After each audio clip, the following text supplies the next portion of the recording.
बच्चन ने कल कहा था कि कुछ लोग जिस थाली में खाते हैं उसी में छेद करते हैं। उनका मतलब था फिल्म इंडस्ट्री वाली थाली। लेकिन उनकी ये बात आज उल्टी पड़ गई और अब पूरे देश में ये बहस हो रही है कि ये थाली आखिर है किसकी। क्या ये बॉलीवुड के कुछ खास फिल्मी खानदानों की थाली है या ये देश की जनता की है जिन्होंने इन्हें इतना बड़ा स्टार बनाया। कहा जाता है कि फिल्में समाज का आईना होती हैं, लेकिन आज उन्हीं फिल्मों को बनाने वालों पर सवाल उठ रहे हैं और यही नया भारत है जिसमें पटना का एक मध्यम वर्गीय लड़का सुशांत सिंह राजपूत अभिषेक बच्चन और रणबीर कपूर जैसे खानदानी कलाकारों को टक्कर दे सकता है। उसे भी बराबर का मौका मिलता है। बड़े बड़े नायक नायिकाएं जिसे अपनी थाली समझ रहे हैं वो दरअसल जनता की थाली है जिस पर सिर्फ और सिर्फ भारत की जनता का कॉपीराइट है। आज हम बॉलीवुड की इसी थाली का विश्लेषण करेंगे और बात करेंगे कि इस थाली पर आखिर मालिकाना हक किसका है। भारत के वो सारे लोग जो अब तक फिल्मी नायकों को ही असली नायक समझते रहे हैं, उनके फैन बनकर रहे हैं, उन्हें आज का ये डीएनए जरूर देखना चाहिए। और आज हम आपको फेक न्यूज का भी सबसे बड़ा उदाहरण दिखाने वाले हैं। सरकार ने संसद में ये कहा है कि लॉकडाउन के दौरान प्रवासी मजदूरों का पलायन एक फेक न्यूज के कारण हुआ था। इस बात से यह पता चलता है कि कोई भी फेक न्यूज कितनी खतरनाक हो सकती है और कहां तक जा सकती है। ये आम लोगों की जिंदगियां ही नहीं बल्कि बड़े बड़े देशों और समाजों को भी बर्बाद कर सकती है। फेक न्यूज के इस न्यूक्लियर बॉम्ब का विश्लेषण आज हम डीएनए में करेंगे। लेकिन सबसे पहले आज की तमाम बड़ी खबरें नॉन स्टॉप न्यूज में। चीन तनाव के मुद्दे पर संसद में आज सर्वदलीय बैठक हुई जिसमें कांग्रेस, टीएमसी, जेडीयू और डीएमके समेत कई दल शामिल हुए। केंद्र सरकार ने विपक्षी दलों को एलएसी के हालात के बारे में जानकारी दी। सूत्रों के मुताबिक रक्षा मंत्री कल 12 बजे राज्यसभा में बयान देंगे। सरकार और विपक्ष के बीच आम सहमति बन गई है। चीन के सरकारी अखबार ग्लोबल टाइम्स ने फिर धमकी दी है। ग्लोबल टाइम्स ने कहा है कि भारत जिस भाषा में समझता है उसी भाषा में बात की जाए। चीन की सेना भारत को जवाब देने के लिए तैयार है। इससे पहले राज्यसभा में आज एक सवाल के लिखित जवाब में केंद्रीय गृह राज्य मंत्री नित्यानंद राय ने कहा, पिछले 6 महीने में भारत चीन सीमा पर घुसपैठ का कोई मामला सामने नहीं आया है। वहीं भारतीय सीमा पर पाकिस्तान की तरफ से 47 बार घुसपैठ की कोशिश हुई है। दिल्ली पुलिस की स्पेशल सेल ने कड़कड़डूमा कोर्ट में दिल्ली दंगों की चार्जशीट दाखिल की है। 10,000 से ज्यादा पेज की चार्जशीट में 15 आरोपियों के नाम हैं, जिन पर दंगे भड़काने का आरोप है। आरोपियों में खालिद सैफी, मिरान हैदर, इशरत जहां उर्फ पिंकी, सफूरा जरगर, गुलफिशा खातून उर्फ गुल, ताहिर हुसैन, शहदाब अहमद, आसिफ इकबाल तन्हा, शिफाउर रहमान, देवांगना कलिता, नताशा नरवाल, अतहर खान, सलीम मलिक उर्फ मुन्ना, मोहम्मद सलीम खान और तस्लीम अहमद के नाम शामिल हैं। इन सभी आरोपियों के नाम चार्जशीट में यूएपीए यानी गैर कानूनी गतिविधि रोकथाम अधिनियम, आईपीसी और शस्त्र अधिनियम के तहत केस दर्ज किया गया है। आज दाखिल चार्जशीट में उमर खालिद और शर्जील इमाम का आरोपी के तौर पर नाम नहीं है, क्योंकि कुछ दिन पहले दोनों को गिरफ्तार किया गया था, इसलिए उनका नाम सप्लीमेंट्री चार्जशीट में होगा। फरवरी में नागरिकता विरोधी हिंसा में गिरफ्तार हुए अलीगढ़ मुस्लिम यूनिवर्सिटी के छात्र शर्जील उस्मानी ने जेल से छूटने के बाद भड़काऊ पोस्ट लिखा है। हिंदुओं और राम मंदिर के खिलाफ दिए भड़काऊ बयान में शर्जील उस्मानी ने कहा है, सरकार को बड़े पैमाने पर गिरफ्तारी या सामूहिक लिंचिंग का विकल्प दिया जाए। एक न्यायपूर्ण समाज बनाए जाने के लिए हिंदुत्व को हराया जाना बहुत जरूरी है। उस्मानी ने अपने सोशल मीडिया के कवर फोटो में बाबरी दोबारा बनाएंगे लिखा है।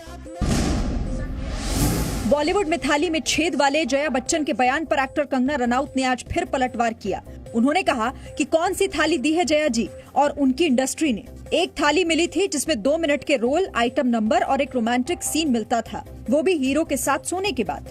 मैंने इस इंडस्ट्री को नारीवाद सिखाया। थाली देशभक्ति प्रधान फिल्मों से सजाई। ये मेरी अपनी थाली है जया जी, आपकी नहीं। बॉलीवुड के ड्रग्स रैकेट और जया बच्चन के विरोध में बीजेपी सांसद और भोजपुरी फिल्मों के स्टार रवि किशन ने कहा, रोक दो नशे के दरिया में बहते हुए पानी को, अभी वक्त है, बचा लो देश की जवानी को। वक्त रहते जो न जागो तुम तो अनर्थ हो जाएगा। नशे की लत से तुम्हारा सारा जीवन व्यर्थ हो जाएगा। बॉलीवुड से जुड़े लोगों ने मीडिया को संबोधित करते हुए एक पत्र लिखा जिसमें लिखा है कि रिया स्वतंत्र विचारों वाली महिला है, तो मीडिया उनके चरित्र पर सवाल उठा रहा है। सलमान और संजय दत्त के वक्त तो मीडिया का रुख नरम था, लेकिन रिया के केस में ऐसा नहीं है। विषकन्या और डायन जैसे शब्दों ने डिप्रेशन की समस्या को पीछे छोड़ दिया है। पत्र पर दस्तखत करने वालों में सोनम कपूर, अनुराग कश्यप, शिवानी दांडेकर, जोया अख्तर समेत करीब 2500 बॉलीवुड से जुड़े हुए लोग और कई संगठन हैं।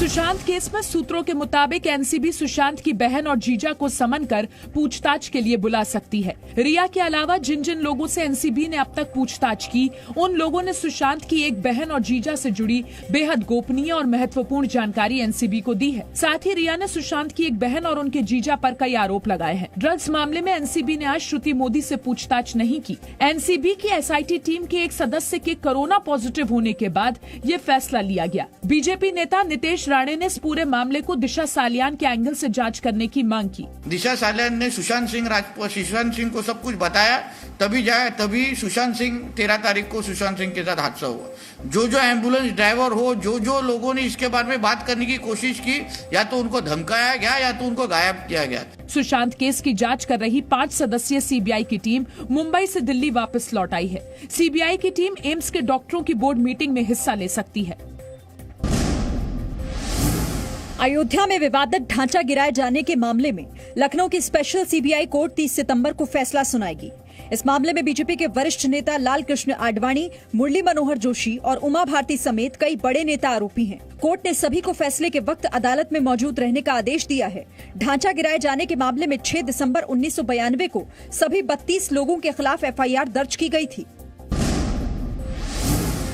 संसद के मॉनसून सत्र के तीसरे दिन राज्यसभा में आयुर्वेद शिक्षण एवं अनुसंधान संस्थान विधेयक 2020 को पारित कर दिया गया।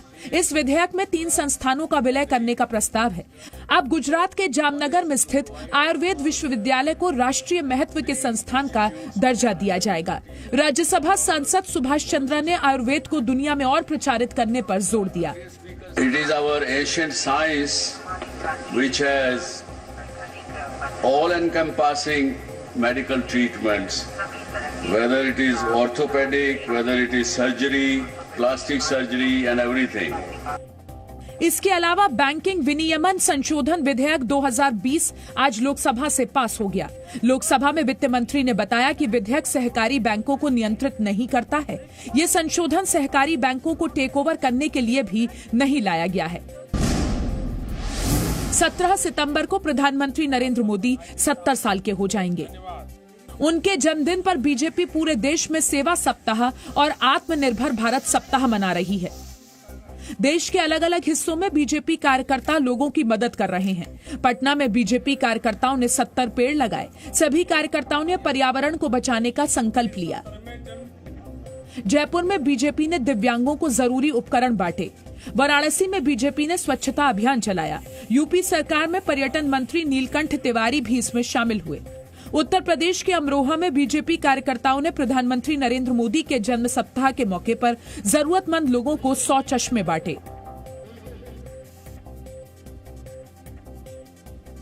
आज की सबसे बड़ी खबर यह है कि देश की आम जनता ने हिंदी फिल्म इंडस्ट्री के खिलाफ एक विद्रोह कर दिया है और भारत के इतिहास में यह पहली बार हुआ है कि जिन नायक नायिकाओं को भारत में भगवान की तरह पूजा जाता था, आज उन्हीं को लोग सोशल मीडिया पर ट्रोल कर रहे हैं। जया बच्चन का देश की संसद में खड़े होकर यह कहना कि कुछ लोग जिस थाली में खाते हैं उसी में छेद करते हैं, लोगों को चुभ गया है। जया बच्चन इस बात से बहुत नाराज थीं कि बॉलीवुड में ड्रग्स का मुद्दा क्यों उठाया जा रहा है और बॉलीवुड को बदनाम क्यों किया जा रहा है।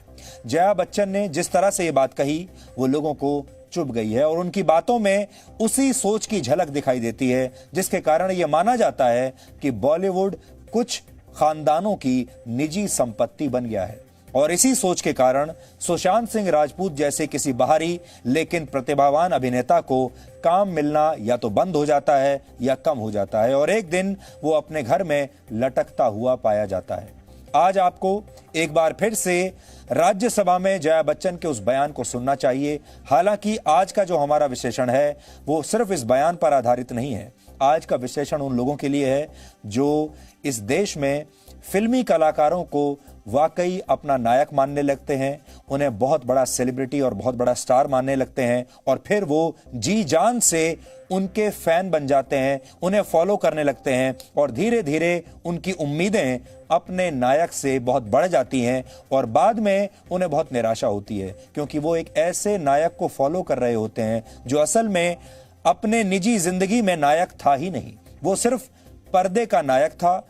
इस बहुत बड़ी गलतफहमी को आज हम आपके साथ मिलकर दूर करेंगे।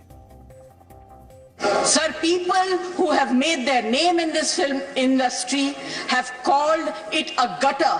I completely disagree and I really disassociate. One of our members in the Lok Sabha spoke, who is from the industry, against, I'm not taking a name, against the film industry. It's a shame. जिस थाली में खाते हैं उसमें छेद करते हैं, गलत बात है। जब आप बहुत बड़े बन जाते हैं तो अपनी आलोचना के लिए भी हमेशा तैयार रहना चाहिए। जया बच्चन के बयान पर एक और अभिनेत्री जया प्रदा की प्रतिक्रिया आई है, यानी एक जया के बयान पर दूसरी जया की प्रतिक्रिया। जया प्रदा जब उत्तर प्रदेश के रामपुर से चुनाव लड़ रही थी तब समाजवादी पार्टी के नेता आजम खान ने उन्हें लेकर काफी आपत्तिजनक बयान दिए थे, लेकिन तब जया बच्चन ने अपनी पार्टी के नेताओं के खिलाफ कुछ नहीं कहा था, वो बिल्कुल शांत रही थी। आज जब वो संसद में बॉलीवुड को बदनाम करने का आरोप लगा रही हैं, इतनी नाराज हो रही हैं, इतने गुस्से में दिखाई दे रही हैं, तब जया प्रदा ने जो कुछ कहा है वो आज आप सबको सुनना चाहिए। रविकिशन जी द्वारा युवाओं को ड्रग्स से बचाने के लिए उन्होंने जो बात रखी है, मैं उनको समर्थन करती हूँ, क्योंकि कहीं ना कहीं हम लोगों को इस ड्रग्स के लिए हम एक आवाज़ उठाना ज़रूरी है और ड्रग्स को रोकना बहुत ज़रूरी है। मैं नहीं चाहती हूँ कि खास तौर इस मामले में राजनीति नहीं करना चाहिए। जया जी का वो एक सेंटेंस उन्होंने बताया था, किस थाली में खाते हैं उसी थाली को छेद करते हैं। ये कौन कर रहा है, कौन किसको किया है? इंडस्ट्री जिस तरह जया जी के लिए है, हम सबके लिए भी है, हम सब सम्मान करते हैं, लेकिन इस तरह का जो बयान देना, इंडस्ट्री को अपमान कर रहे हैं, इंडस्ट्री कमा के गवर्नमेंट को दे रहे हैं, ये सब मुझे ठीक नहीं लग रहा है। आप अपने चैरिटी आप अपने घर से शुरू करना चाहिए। You have to raise your voice from your house कि यस, मैं यूथ को संभालूंगी। तो एक तरफ जया बच्चन है और दूसरी तरफ जया प्रदा है और दोनों की राय फिल्म इंडस्ट्री के बारे में बिल्कुल अलग अलग है। दोनों फिल्म इंडस्ट्री से आती हैं, दोनों ने फिल्मों में काम किया है, लेकिन सोच दोनों की अलग है। जया बच्चन के बयान से महाराष्ट्र में सरकार चला रही शिवसेना बड़ी खुश हुई है। शिवसेना के मुखपत्र सामना ने आज जया बच्चन की तारीफ में अपना संपादकीय लेख छापा है और इस लेख में लिखा है, जया बच्चन सच बोलने और अपनी बेबाकी के लिए प्रसिद्ध हैं। उन्होंने अपने राजनीतिक और सामाजिक विचारों को कभी छुपाकर नहीं रखा। महिलाओं पर अत्याचार के संदर्भ में उन्होंने संसद में बहुत भावुक होकर आवाज उठाई है। ऐसे वक्त में जब फिल्म इंडस्ट्री को बदनाम किया जा रहा है, अक्सर तांडव करने वाले अच्छे खासे पांडव भी जुबान बंद किए बैठे हैं। सिनेमा जगत के छोटे बड़े हर कलाकार मानो 24 घंटे गांजा और चिलम पीते हुए दिन बिता रहे हैं। ऐसा बयान देने वालों का डोप टेस्ट होना चाहिए, ऐसा सामना ने लिखा है। फिर आगे लिखा है कि आमिर, शाहरुख और सलमान जैसे खान लोगों की मदद से बॉक्स ऑफिस को चलाने में मदद मिलती है। क्या ये सारे लोग सिर्फ गटर में लेटते थे और ड्रग्स लेते थे? ऐसा दावा करने वालों का पहले मुंह सूंघना चाहिए। जया बच्चन ने इसी विकृति पर हमला किया है। यानी जया बच्चन वैसे तो समाजवादी पार्टी की सांसद हैं, लेकिन शिवसेना पूरी तरह से जया बच्चन के बचाव में आ गई है। सामना नाम के अखबार ने जया बच्चन और खान अभिनेताओं की तारीफ की है, खान्स की तारीफ की है, लेकिन सुशांत सिंह राजपूत की मौत और ड्रग्स के मामले पर खान्स भी बिल्कुल चुप बैठे हुए हैं। अभी तक जिनको फिल्म इंडस्ट्री का सुपरस्टार माना जाता है, यानी 3 खान्स, सलमान खान, शाहरुख खान और आमिर खान, बिल्कुल चुप बैठे हुए हैं तीनों। अमिताभ बच्चन दिन भर सोशल मीडिया पर एक्टिव रहते हैं, दिन भर ट्वीट्स करते हैं, सोशल मीडिया पर हर छोटी बड़ी बात के बारे में लिखते हैं, लेकिन उन्होंने भी इस मामले पर बिल्कुल चुप्पी साधकर उन्होंने रखी हुई है।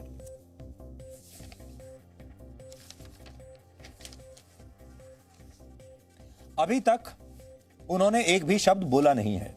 इस पूरे विवाद के केंद्र में कंगना रनौत हैं। ना तो जया बच्चन ने कंगना का एक बार भी नाम लिया और ना ही आज सामना अखबार ने भी एक बार भी कंगना का नाम लिया, लेकिन कंगना लगातार खुलकर बोल रही हैं। फिल्म इंडस्ट्री में नेपोटिज्म यानी भाई भतीजावाद के बारे में आज उन्होंने लिखा है, लेकिन आज उन्होंने एक बहुत बड़ी बात यह लिखी है। उन्होंने फिल्म इंडस्ट्री में कास्टिंग काउच के बारे में खुलकर लिखा है और यह पहली बार ऐसा हुआ है जब फिल्म इंडस्ट्री की किसी बड़ी अभिनेत्री ने कास्टिंग काउच के बारे में लिखा है और यह स्वीकार किया है कि फिल्म इंडस्ट्री में कास्टिंग काउच चलता है। कंगना ने जो लिखा है पढ़कर आपको सुनाता हूं। उन्होंने लिखा है, कौन सी थाली दी है जया जी और उनकी इंडस्ट्री ने। एक थाली मिली थी जिसमें 2 मिनट के रोल, आइटम नंबर और एक रोमांटिक सीन मिलता था, वो भी हीरो के साथ सोने के बाद। मैंने इस इंडस्ट्री को फेमिनिज्म सिखाया, थाली देशभक्ति और नारी प्रधान फिल्मों से सजाई। ये मेरी अपनी थाली है जया जी, आपकी नहीं। तो कंगना कह रही हैं ये मेरी थाली है, आपकी नहीं। लेकिन जो बड़ी बात उन्होंने कही है वो ये कि 2 मिनट का एक रोमांटिक रोल या फिर एक आइटम सॉन्ग तब मिलता है जब हीरो के साथ सोना पड़ता है। और ये बात कंगना रनौत जैसी अभिनेत्री ने, शायद फिल्म इंडस्ट्री के बारे में इतनी बड़ी अभिनेत्री ने पहली बार ऐसा कहा है, जिससे पुष्टि होती है इस बात की कि फिल्म इंडस्ट्री में कास्टिंग काउच चलता है। कंगना ने अपने ट्वीट में बहुत बड़ा आरोप लगाया है। पहली बार किसी बड़ी अभिनेत्री ने इस तरह सार्वजनिक तौर पर कहा है कि छोटी छोटी भूमिकाओं के लिए भी हीरो के साथ संबंध बनाने पड़ते हैं, सोना पड़ता है, कई तरह के समझौते करने होते हैं। फिल्म इंडस्ट्री में कास्टिंग काउच का आरोप नया नहीं है और आपको याद होगा कुछ वर्ष पहले शक्ति कपूर और अमन वर्मा जैसे फिल्मी कलाकारों के स्टिंग ऑपरेशन हुए थे और उसमें कास्टिंग काउच के आरोप सच साबित हुए थे। उस जमाने में ये कास्टिंग काउच को लेकर जो स्टिंग ऑपरेशन किए थे ये मैंने ही किए थे और तब ये बात सामने आ गई थी। उस जमाने में लोग हैरान तो हुए थे, लेकिन लोग ये कहते थे कि हमें तो शुरू से पता था कि फिल्म इंडस्ट्री में कास्टिंग काउच चलता है, लेकिन इसके सबूत नहीं मिलते थे। और पहली बार उस स्टिंग ऑपरेशन से कास्टिंग काउच का सबूत लोगों ने देखा था। और मुझे यह भी याद है कि जब यह स्टिंग ऑपरेशन हुआ और जब ये खबर दिखाई गई तो फिल्म इंडस्ट्री एक हो गई थी और फिल्म इंडस्ट्री के बड़े बड़े कलाकारों ने प्रेस कॉन्फ्रेंस की थी, सबने एक दूसरे का साथ दिया था और तब भी ये सारे बड़े बड़े कलाकारों ने ये कहा था कि ये बॉलीवुड को बदनाम करने की साजिश हो रही है, बॉलीवुड को बदनाम किया जा रहा है और हम ऐसा होने नहीं देंगे। तब ये सारे फिल्मी कलाकार एक साथ आ गए थे।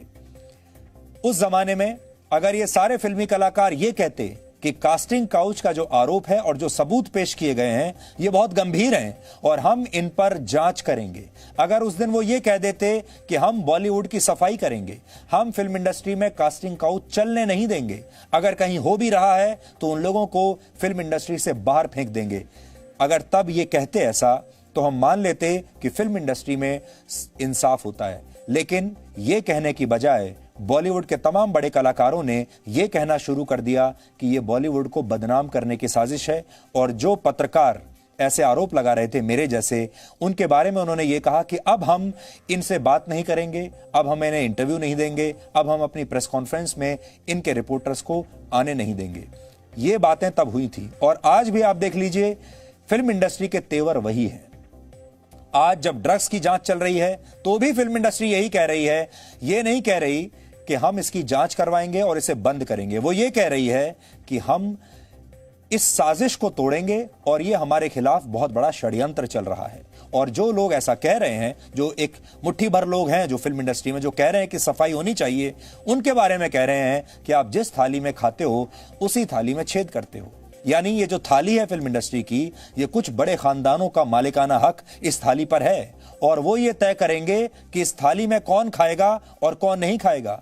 ये सारे खानदान, ये सारे बड़े कलाकार जो हैं, ये उस थाली में से सिर्फ अपने आप के लिए खाना खाना चाहते हैं, अपने परिवार के लिए खाना खाने के लिए इंतजाम करना चाहते हैं। ये चाहते हैं उस थाली में से बस इन्हीं के खानदान और इन्हीं के बच्चे हमेशा खाते रहें। कोई बाहर का व्यक्ति उस थाली में खाने के लिए ना आ जाए, कोई बाहर का व्यक्ति अपना शेयर ना ले ले। कोई सुशांत सिंह राजपूत जैसा कलाकार जो पटना से उठकर मुंबई आ गया, वो इनकी थाली में से कुछ छोटा मोटा खाना ना निकाल ले अपने लिए। बॉलीवुड पर लगने वाले कुछ बड़े आरोपों की सूची आज मैं आपके सामने लेकर आया हूं। ये आपने पढ़े जरूर होंगे, लेकिन शायद इनके बारे में सोचा नहीं होगा। इसलिए आज आप जानिए कि बड़े बड़े आरोप बॉलीवुड पर क्या क्या लगते रहे हैं। पहला आरोप है परिवारवाद का, दूसरा आरोप नशाखोरी, तीसरा आरोप कास्टिंग काउच, चौथा आरोप अंडरवर्ल्ड से दोस्ती, पांचवा आरोप फिल्मों में ब्लैक मनी काला पैसा लगता है, छठा आरोप यहां प्रतिभा का दमन होता है, अगला आरोप यहां गुटबाजी होती है यानी कैंप बने हुए हैं, और इससे अगला आरोप है साहित्यिक चोरी, गाना चुरा लेना, डायलॉग चुरा लेना, कहीं और से कहानी चुरा लेना, फिल्म का कोई सीक्वेंस चुरा लेना। यह भी आपने आम चीज फिल्म इंडस्ट्री में देखी होगी।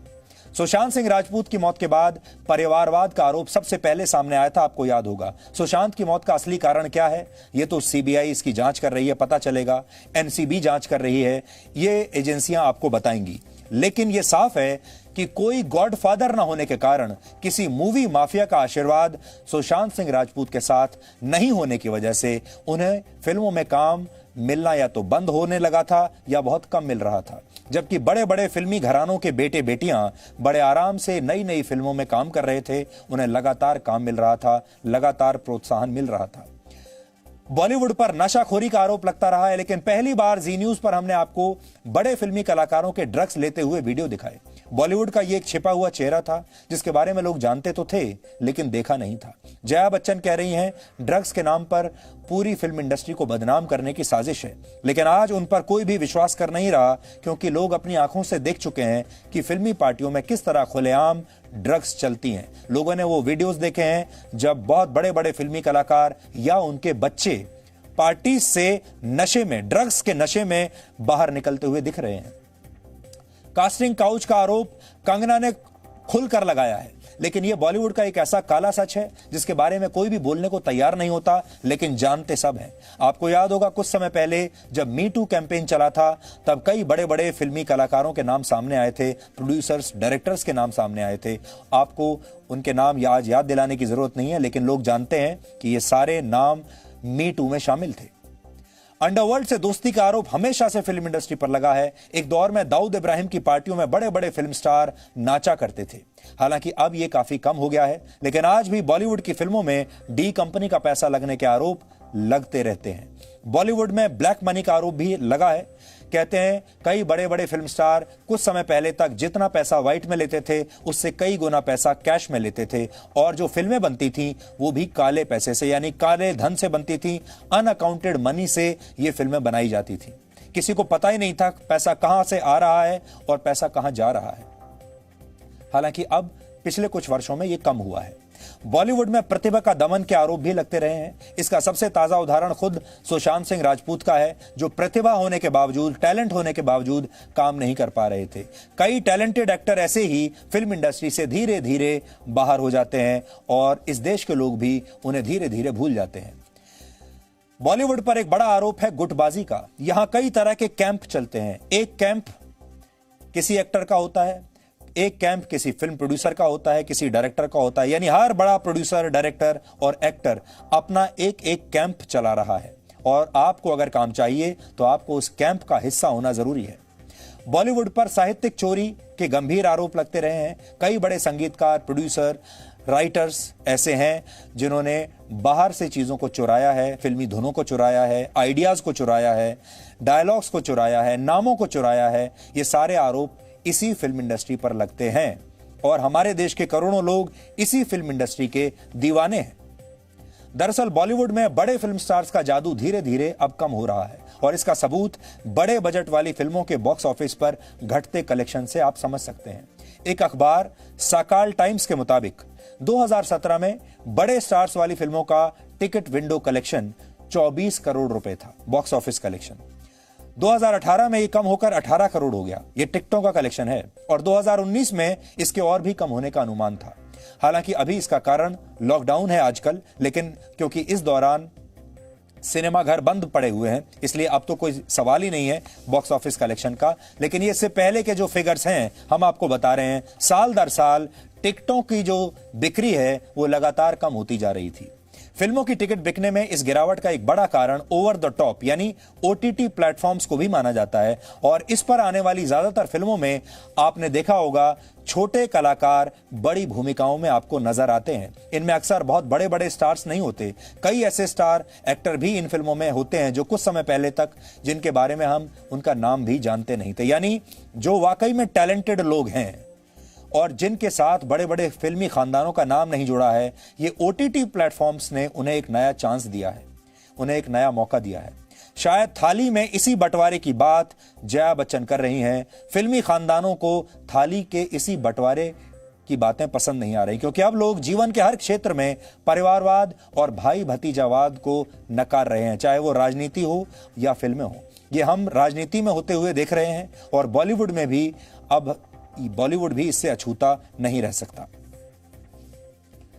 कहते हैं फिल्में समाज का आईना होती हैं, यानी फिल्मों में जो कुछ दिखाया जाता है वही समाज में हो रहा होता है। कई बार फिल्में हमें ऐसे कई सामाजिक मुद्दों के बारे में बताती हैं। आपको याद होगा आजादी के बाद जो फिल्में आती थीं, यानी 50 और 60 के दशक में, उनमें जो विलेन होता था, खलनायक होता था, वो कोई जमींदार या साहूकार होता था जो खलनायक के रूप में दिखाया जाता था, क्योंकि समाज का खलनायक वही होता था, क्योंकि वो गरीब किसानों का शोषण करता था। इसलिए शुरुआत की जो फिल्में हैं 50 और 60 के दशक की, वो उन पर बनती थी। ये वो समय था जब भारत नया नया आजाद हुआ था।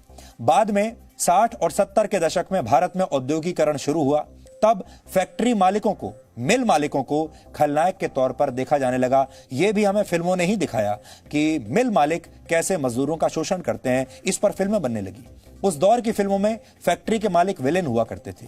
औद्योगिकरण के बाद अंडरवर्ल्ड और अपराध का दौर आया, जिसमें माफिया डॉन खलनायक के तौर पर दिखाए जाने लगे। ये भी हमें फिल्मों से पता चला। इसी दौरान डाकुओं की फिल्में भी आती रहीं, जिनमें खलनायक कोई डाकू हुआ करता था या फिर उसमें सामाजिक तौर पर किसी के साथ जो नाइंसाफी होती थी उसके बारे में बताया जाता था। ये सारी चीजें आपने धीरे धीरे देखी होंगी। हाल के दौर में फिल्मों में नेताओं को खलनायक के तौर पर दिखाया जाने लगा। आपने देखा होगा जब नेताओं को फिल्मों ने एक्सपोज करना शुरू किया। आपको यह भी याद होगा कि पुलिस वालों को, खाकी वर्दी पहने हुए लोगों को भी इन्हीं फिल्मों ने आपके सामने एक्सपोज किया था। जब एक जमाना था जब पुलिस को विलेन के तौर पर दिखाया जाने लगा था, पुलिस अत्याचार करती थी, फिर नेता अत्याचार करने लगे। ये सब हमें किसने बताया, किसने जागरूक किया? फिल्मों ने जागरूक किया, क्योंकि फिल्मों का असर न्यूज चैनल से भी कई बार ज्यादा होता था उस जमाने में। लेकिन अब जो फिल्म वाले हमें समाज का आईना दिखाया करते थे, जनता उन्हीं नायक नायिकाओं को अब विलेन की तरह देख रही है। यानी अभी तक हमने हर दशक में एक नया विलेन देखा। हमने साहूकारों को देखा, हमने जमींदारों को विलेन के तौर पर देखा, मिल मालिकों को देखा, उसके बाद डाकुओं को देखा, उसके बाद हमने अंडरवर्ल्ड डॉन को विलेन के तौर पर देखा, उसके बाद हमने पुलिस वालों को विलेन के तौर पर देखा, फिर हमने नेताओं को विलेन के तौर पर देखा। लेकिन इन सब को हमारे सामने एक्सपोज करने के बाद अब फिल्म इंडस्ट्री के लोग ही खुद विलेन के तौर पर देश के सामने आ रहे हैं और यह अपने आप में बहुत बड़ी बात है।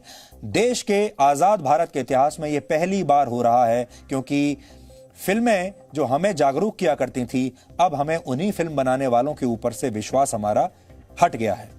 सितारे आसमान में होते हैं, लेकिन लगता है कि फिल्मी दुनिया के सितारे अब जमीन पर आ गए हैं। सुशांत सिंह राजपूत की मौत के बाद पूरे देश में जिस तरह का गुस्सा देखने को मिला है, उससे हमारे बड़े बड़े फिल्मी सितारों की चमक खतरे में अब दिखाई दे रही है। जया बच्चन के बयान को सुनकर लगता है कि बड़े फिल्मी सितारों को अपनी थाली में छेद होने का डर सता रहा है। शायद वो भूल गए हैं कि ये थाली फिल्म स्टार्स की नहीं है, ये थाली देश के लोगों की है।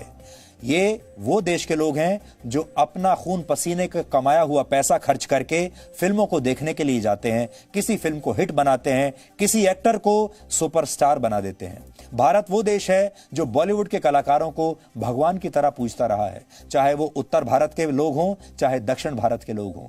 आज भले ही फिल्मों के टिकट ऑनलाइन बिकने लगे हों, लेकिन एक समय वो था जब फिल्मों का फर्स्ट डे फर्स्ट शो देखने के लिए सिनेमाघरों के बुकिंग विंडो पर लंबी लंबी लाइनें लगा करती थी, घंटों लोग इंतजार करते थे। अपनी स्क्रीन पर आप देखिए, आपको जो इस पीढ़ी के लोग हैं वो तो शायद अंदाजा भी नहीं लगा सकते कि ये मैं जो आपको तस्वीरें दिखा रहा हूं 90 के दशक की तस्वीरें हैं। ये भीड़ जो है ये सिनेमा हॉल में फिल्म देखने वालों की भीड़ है, टिकट लेने वालों की भीड़ है। टिकट लेने के लिए लंबी लंबी लाइन लगती थी और घंटों इंतजार करना पड़ता था। ये वो दौर है जब फिल्मों की टिकटें ब्लैक में मिला करती थी, यानी ज्यादा पैसा देकर लोग फिल्मों की टिकटें खरीदने के लिए जाया करते थे। ये वो जमाना था। आप सोचिए, भारत जैसे देश में आज जब बड़े बड़े कार निर्माता बड़े बड़े प्रोडक्ट्स आपके घर में आकर आपके सामने प्रेजेंटेशन देते हैं और कहते हैं कि आप ये सामान बस खरीद लीजिए, पैसा भी बाद में दे दीजिएगा। ये वो जमाना था जब लोग घंटों लाइन में लगकर किसी फिल्म की टिकटें खरीदा करते थे। कितना मान सम्मान था फिल्म इंडस्ट्री का। सुशांत सिंह राजपूत की मौत के बाद जिस तरह की प्रतिक्रियाएं देखने को मिल रही हैं, यह कहना गलत नहीं होगा कि पहली बार आम जनता ने फिल्म इंडस्ट्री के खिलाफ इस तरह का विद्रोह किया है। जनता जिन फिल्मी सितारों को पूजती आ रही है, उन्हीं से वो आज सवाल पूछ रही है। जया बच्चन कहती हैं कि ये थाली उनकी है, तो जनता को उनकी ये बात चुभती है, क्योंकि लोग भूले नहीं हैं जब कुली फिल्म की शूटिंग के दौरान उनके पति अमिताभ बच्चन को चोट लग गई थी। याद कीजिए, वो जुलाई 1982 का समय था। कुली फिल्म की शूटिंग के दौरान जया बच्चन के पति अमिताभ बच्चन को एक जानलेवा चोट लग गई थी। उनका बचना मुश्किल था। अमिताभ बच्चन को 2 महीनों तक अस्पताल में भर्ती रहना पड़ा। डॉक्टरों ने कहा इनकी जान मुश्किल ही बचेगी।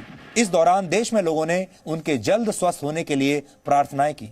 देश के सभी बड़े मंदिरों में अमिताभ बच्चन के स्वास्थ्य के लिए हवन करवाए गए। मस्जिदों में उनके लिए दुआएं मांगी गई। परिवारों में महिलाओं ने अमिताभ बच्चन के ठीक होने के लिए मन्नतें मांगी। ये वो समय था जब लोग अमिताभ बच्चन को भगवान की तरह पूजा करते थे। फिल्मों में अमिताभ बच्चन जिस किरदार को निभाते थे, उनमें लोग अपने असली जीवन को देखा करते थे। अभी हाल ही में ये मैं आपको तस्वीरें दिखा रहा हूं, उस समय की जो अखबार की कटिंग्स हैं वो मैं आपको आज दिखाना चाहता हूं कि उस समय क्या छपता था।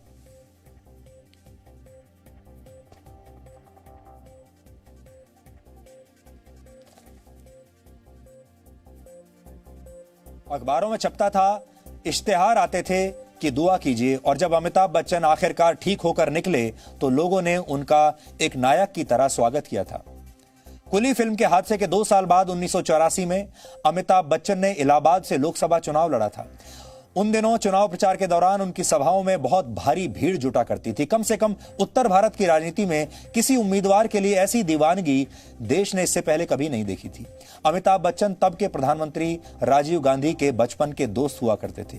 राजीव गांधी ने उन्हें उत्तर प्रदेश के पूर्व मुख्यमंत्री और दिग्गज नेता हेमवती नंदन बहुगुणा के खिलाफ चुनाव में उतारा। अमिताभ बच्चन का स्टारडम ऐसा था कि इलाहाबाद की जनता ने उन्हें 1,87,000 वोटों से जिता दिया, और इस हार के बाद हेमवती नंदन बहुगुणा का राजनीतिक करियर ही एक तरीके से समाप्त हो गया था। उसी जमाने की तस्वीरें आपको दिखा रहे हैं। ये जो तस्वीर आप देख रहे हैं, अभी आपने देखी, अमिताभ बच्चन जब पहली बार लोकसभा आए थे सांसद बनकर, उस समय की यह तस्वीर है। उस समय जब चुनाव प्रचार करने के लिए जाते थे, कैसी भीड़ आती थी, उस जमाने की तस्वीर है। बड़े फिल्म स्टार्स के लिए जनता की दीवानगी आज भी कम नहीं हुई है। अब आपको दिखाते हैं कि अमिताभ बच्चन के बंगले, जिसका नाम है जलसा, मुंबई में, वहां हर सप्ताह रविवार के दिन उनके फैंस उनके दर्शन करने के लिए आते हैं। बिल्कुल ऐसे ही आते हैं जैसे किसी भगवान के दर्शन करने के लिए आते हों। उनके घर के बाहर हर रविवार को फैंस कैसे आते हैं, ये तस्वीरें देखिए आप। ये उनका घर है जलसा, और यहां वो अपने फैन से हर रविवार शाम को मिलते हैं, और हजारों की संख्या में हर रविवार को उनके फैन उन्हें मिलने के लिए आते हैं। कितना मान मिलता है, कितना सम्मान मिलता है। जनता अपने आप को उनका हृदय से उनका फैन मानती है। अब अगली तस्वीर देखिए, ये सलमान खान के घर की तस्वीर है, जहां लोगों की भीड़ उनकी एक झलक देखने के लिए घंटों तक खड़ी रहती है। सलमान खान एक बार अपनी बालकनी में आकर अपनी एक झलक दिखा दें, इसके लिए लोग घंटों तक इंतजार करते रहते हैं। अपनी बालकनी में खड़े हुए हैं और सामने लोग देखिए कितना प्यार करते हैं, और ये सलमान खान के सच्चे फैंस हैं जो उनके लिए कुछ भी कर सकते हैं। अब अगली तस्वीर देखिए, शाहरुख खान के बंगले मन्नत की है, जहां पर वो खास मौकों पर अपने मेन गेट की दीवार पर खड़े हो जाते हैं आकर, और फिर अपने फैंस को देखकर हाथ हिलाते हैं, उनका अभिनंदन करते हैं। इस तस्वीर को भी आप देख लीजिए। ये आपको दुनिया में ऐसी तस्वीरें कहीं नहीं मिलेंगी। हॉलीवुड के जो बड़े बड़े स्टार्स हैं उनकी भी ऐसी तस्वीरें आपको नहीं मिलेंगी, उनको लेकर भी ऐसी दीवानगी लोगों के बीच में आपको कभी नहीं मिलेगी। ये तस्वीरें आपको क्या बताती हैं? ये तस्वीरें आपको ये बताती हैं कि हमारे देश के लोग इन्हें सचमुच का नायक मानते हैं और सचमुच दिल से अपने आप को इनका फैन मानते हैं और इनकी बात मानने के लिए कुछ भी करने के लिए तैयार हैं। अमिताभ बच्चन की तरह एक और सुपरस्टार राजेश खन्ना की दीवानगी भी पूरे देश ने देखी। 1991 के लोकसभा चुनाव में राजेश खन्ना ने नई दिल्ली लोकसभा सीट से चुनाव लड़ा था।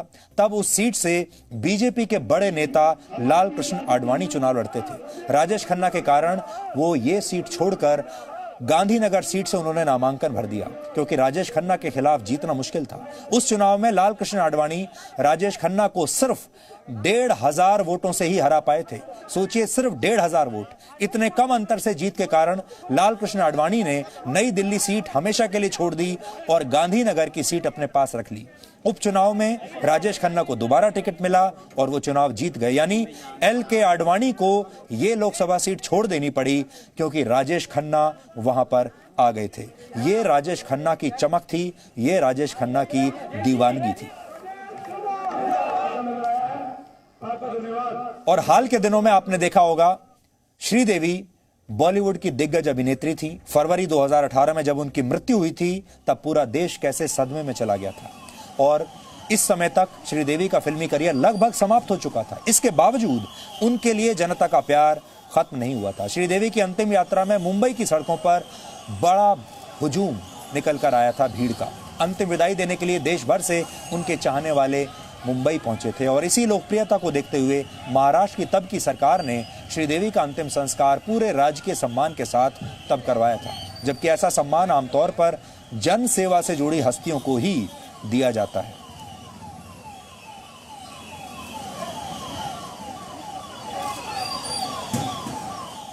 तो आज हमने आपके सामने कुछ उदाहरण पेश किए, आज आपको कुछ तस्वीरें दिखाई और आज आपको यह बताया कि यह देश फिल्मी सितारों के पीछे, फिल्मी कलाकारों के पीछे, नायकों के पीछे, नायिकाओं के पीछे दीवाना है और यह समझता है कि यही असली नायक है।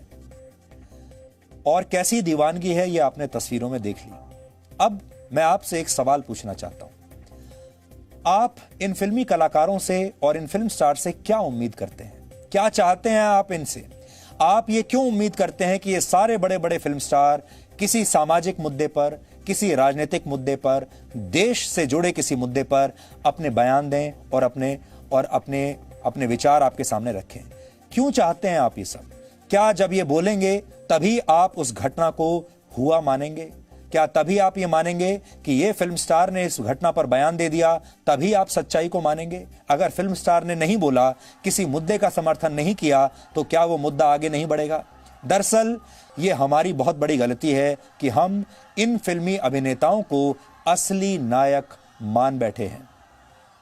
हम अपने असली नायकों को तो पूछते नहीं हैं और उन नायकों का किरदार जो फिल्मी पर्दे पर दिखाते हैं, जो उन नायकों का किरदार फिल्मी पर्दे पर निभाते हैं, फीस लेकर, पैसा लेकर, एक बिजनेस मॉडल के तहत उन्हें आप अपना असली नायक मान लेते हैं और फिर उन्हें सोशल मीडिया पर फॉलो करने लगते हैं। धीरे धीरे इन सारे फिल्मी नायकों की जो फॉलोइंग है सोशल मीडिया पर, वो करोड़ों में चली जाती है।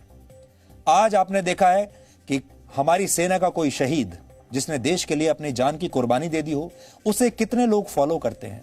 उसके घर कितने लोग जाते हैं, उसके घर में उसके परिवार से मिलने कितने लोग जाते हैं।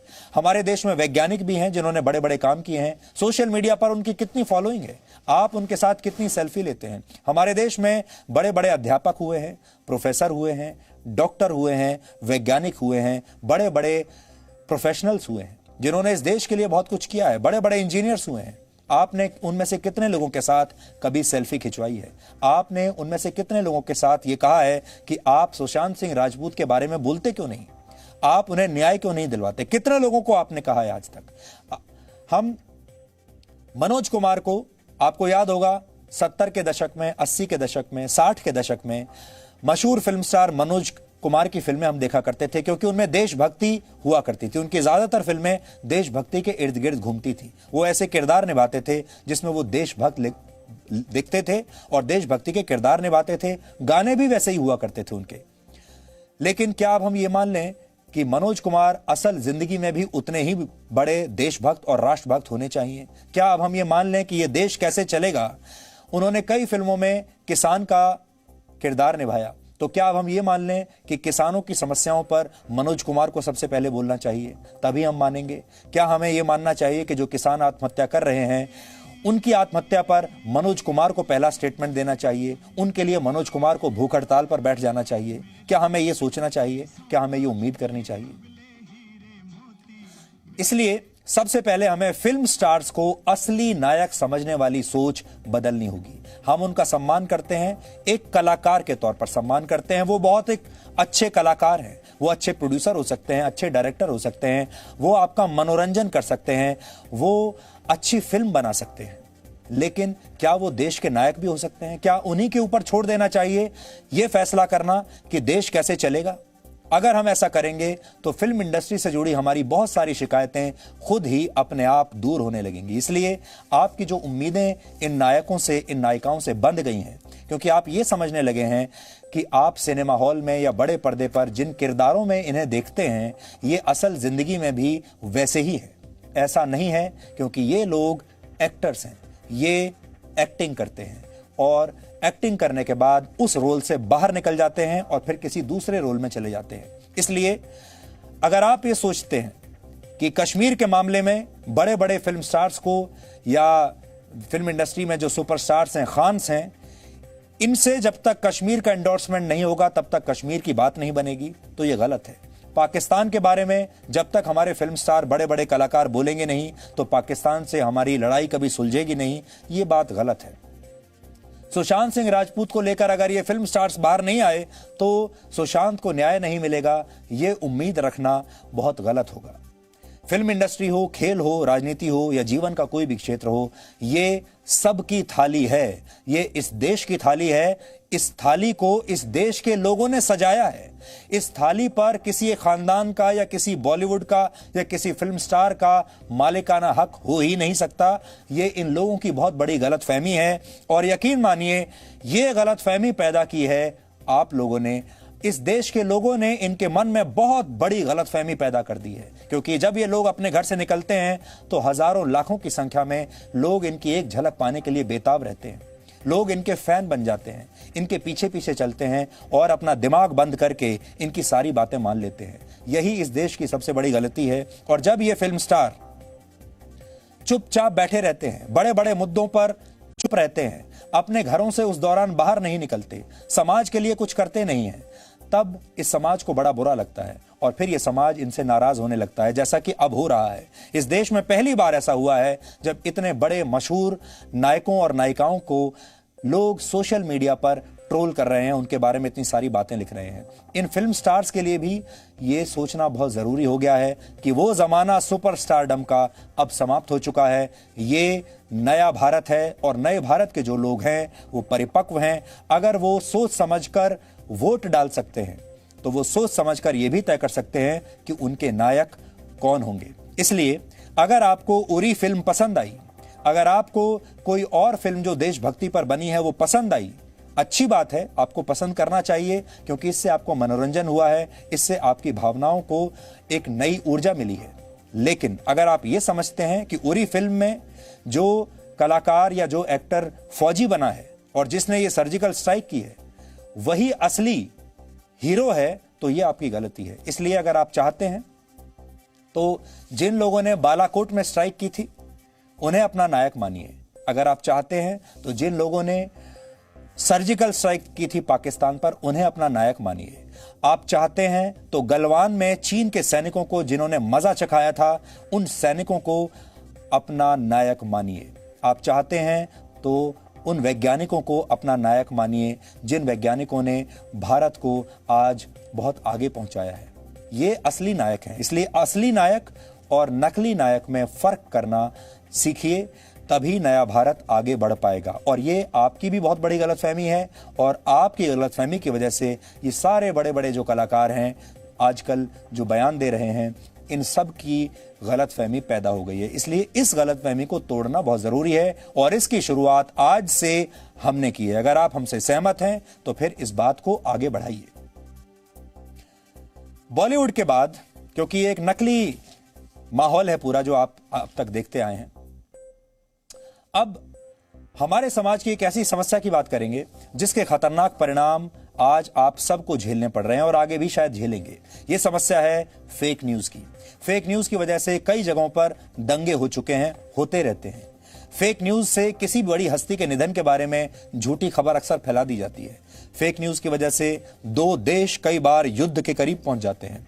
कोई फेक न्यूज एक ही समय में लाखों लोगों को प्रभावित कर सकती है। इसलिए फेक न्यूज को हल्के में बिल्कुल मत लीजिए। फेक न्यूज आज उतनी ही बड़ी है जितना एक एटम बॉम्ब हो सकता है। इसलिए आज फेक न्यूज के न्यूक्लियर बॉम्ब के बारे में बात करेंगे।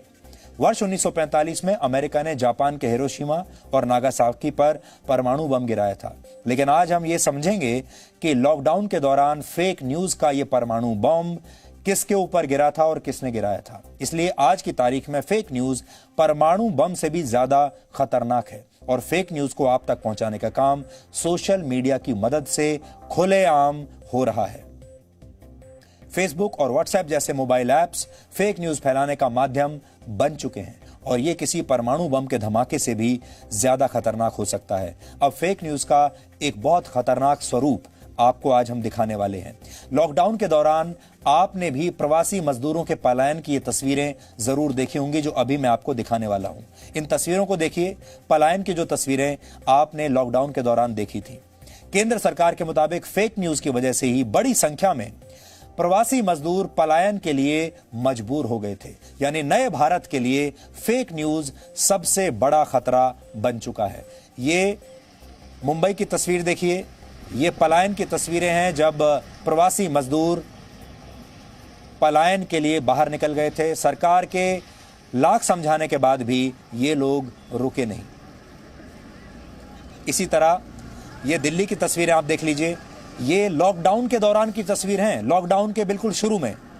और उस दौरान ये सारे के सारे लोग, 28 मार्च की बात है जिस अब ये तस्वीर हम आपको दिखा रहे हैं। और ऐसी तस्वीरें आपने हर राज्य में, हर राज्य के हाईवेज पर आपने ये देखी होंगी, चाहे मुंबई हो, चाहे दिल्ली हो या देश का कोई और हिस्सा हो। आखिर ऐसा क्या हुआ था कि ये सारे प्रवासी मजदूर अचानक अपने अपने घरों को छोड़कर अपने गांवों की तरफ निकल चुके और इन्होंने किसी की नहीं सुनी। सरकार की कोई अपील इन्होंने नहीं सुनी। आपको याद होगा लॉकडाउन के ऐलान पर प्रधानमंत्री ने कहा था कि जो जहां है वो वहीं पर रहे, वहां से हिले नहीं। लेकिन इसके अगले ही दिन दिल्ली से हजारों लोग अपने गांव जाने के लिए निकल पड़े थे। अब आप इस पलायन की असली वजह जानिए, ये क्यों हुआ था। गृह राज्य मंत्री जी किशन रेड्डी ने लोकसभा में यह बताया है कि फेक न्यूज की वजह से मजदूरों के बीच ये घबराहट फैल गई थी। ये फेक न्यूज की वजह से हुआ और फिर ये सारे मजदूर पलायन के लिए मजबूर हो गए। गृह मंत्रालय के मुताबिक प्रवासी मजदूरों को यह लगा कि वो घर में रहेंगे तो खाना पीना नहीं मिलेगा, यानी यहां पर अगर रहेंगे तो खाना पीना नहीं मिलेगा, क्योंकि फेक न्यूज फैलाई गई कि लॉकडाउन अब बहुत लंबा चलेगा, देश में भूखमरी पैदा हो जाएगी, देश में खाना नहीं मिलेगा। आप भी आज याद कर लीजिए, जब लॉकडाउन शुरू हुआ था तो आपके पास भी ये फेक न्यूज जरूर आई होगी कि लॉकडाउन लंबा चलेगा, पहली बात। दूसरी फेक न्यूज आई कि अब देश में खाने पीने की कमी हो जाएगी, खाने पीने को लेकर दंगे शुरू हो जाएंगे, अब दुकानों पर आपको कहीं भी खाना पीना नहीं मिलेगा।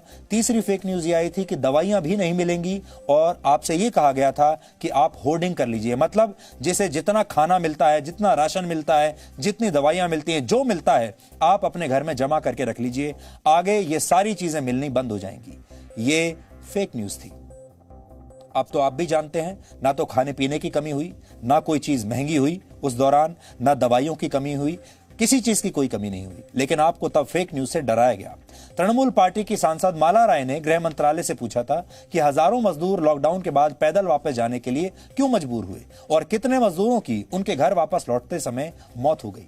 इस पर सरकार ने यह बताया है कि अपने घर वापस जाने के दौरान कितने प्रवासी मजदूरों की जान चली गई, यह उसका कहना है कि उनके पास इसका कोई आंकड़ा मौजूद है ही नहीं। मंगलवार को गृह मंत्रालय ने लोकसभा में प्रवासी मजदूरों के पलायन पर यह लिखित जवाब दिया है, जो मैं आपको पढ़कर बता रहा हूं।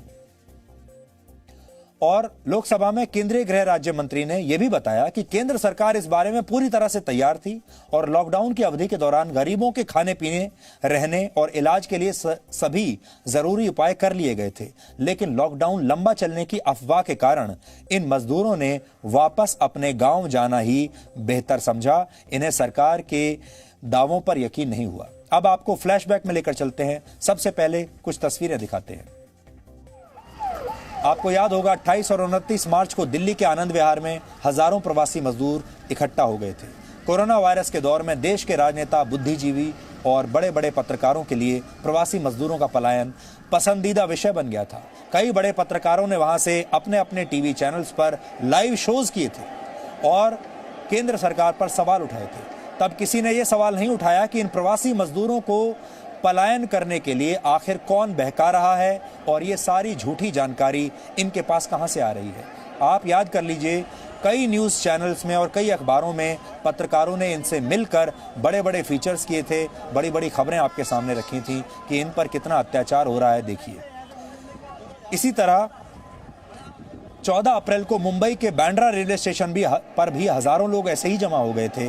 तब ये बताया गया कि ये प्रवासी मजदूर हैं जो अपने शहर और अपने गांव जाने के लिए रेलवे स्टेशन पर इकट्ठा हो गए हैं और किसी ने तब इनके इकट्ठा होने के बारे में जानकारी नहीं दी थी और ये शायद अफवाह फैला दी गई थी कि इस स्टेशन से ट्रेन चलने वाली है और वो ट्रेन इन्हें अपने अपने घरों तक ले जाएगी और ये उस उम्मीद में यहाँ पहुँच गए। ऐसी अफवाहें यानी फेक न्यूज़ तब चल रही थी।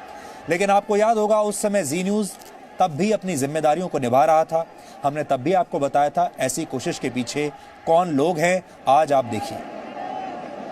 अगर आपको अपने परिवार के बीच पहुंचना है, अगर आपको अपने अस्तित्व की लड़ाई लड़नी है, तो आज आप लोगों को सरकार के विरुद्ध आवाज उठाना पड़ेगा। मैं विनय दुबे घोषणा करता हूं, सरकार की छाती पे पैर रख के घोषणा करता हूं कि आगामी 18 अप्रैल तक जितने भी मजदूर मुंबई महाराष्ट्र में फंसे हैं वो ज्यादा से ज्यादा संख्या में लोकमान्य तिलक टर्मिनस तक पहुंचे, वहां पे जमा हो, वहां पे आए। हमें सोशल डिस्टेंसिंग का ध्यान रखना है, कोरोना का संक्रमण नहीं फैलाना है। उस हिसाब से हम लोग वहां पे आएंगे और हम लोग लोकमान्य तिलक टर्मिनस पे बैठ जाएंगे। हम लोग घरों में बैठे हैं, मर रहे हैं भूखे, कम से कम अब संघर्ष करते हुए हम अपनी जानें देंगे। ये आपको हमने एक उदाहरण के तौर पर एक वीडियो मैसेज दिखाया जो वायरल हो गया था।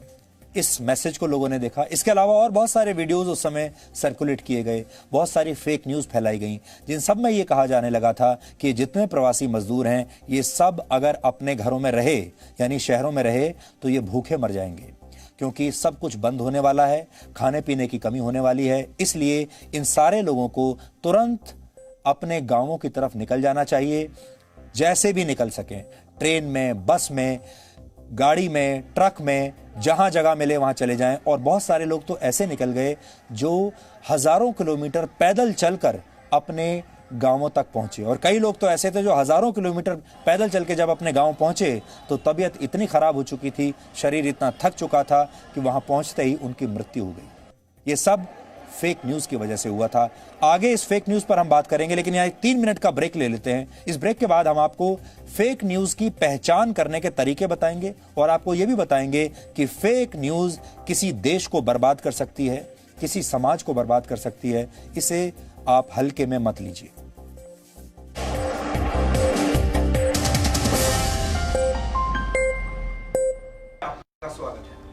ये मेरा देश है, ये मेरे लोग हैं। सपने एक स्पर्श से जगते हैं। कहते हैं ना, पहला कदम ही सफलता की सीढ़ी बनता है। Yes, I know. How can I forget that? अरे दिव्या, कितना टाइम लगेगा यार? मम्मा मेरा होमवर्क। अरे बहू, पूजा की थाली। परिवार की आशाएं बेड़ियां बनेंगी या पंख, चुनना आपको है। समय की धड़कन नहीं बदलती, समय के साथ हम बदलते हैं।